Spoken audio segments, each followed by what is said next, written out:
I've seen this a lot recently because this is the part. Ironically enough, this is what I had the most thoughts on, even though it's such a small point. But it's like, why does this keep happening? Like, why do we have these characters that, even if they have some development, like Nick Fury, why do they end up taking all of this motivation and then just smashing it into the primary character's motivations and goals and just going with them?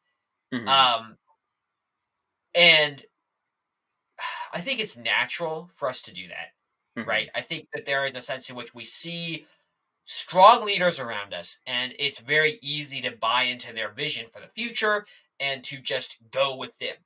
Hmm. Uh, but that isn't a great buy-in for conflict. It doesn't Hmm. make a very compelling story where people have their own motivations for doing things, how you have people engaged for the right reasons or the wrong reasons, all Yeah. of that kind of stuff.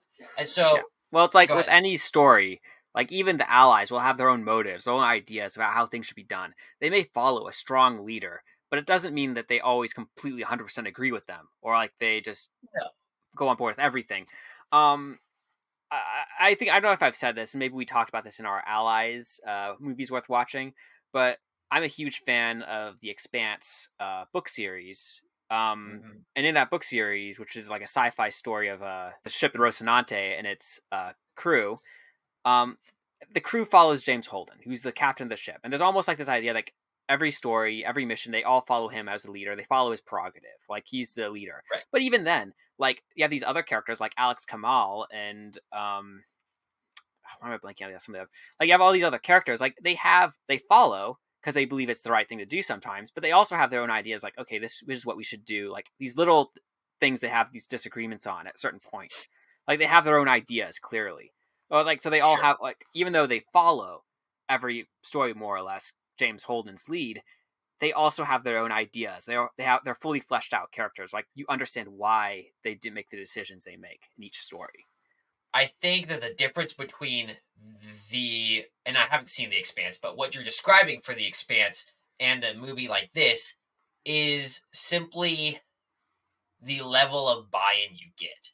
And Hmm. so what I mean by that is Nick Fury only needs a line or two where he says to Coulson or to someone else, "Oh, I'm doing this to gain intel on Captain Marvel," or something else to provide some motivation where he has his own motive for doing this that is apart from just doing what Captain Marvel's doing because clearly she's the good guy or whatever.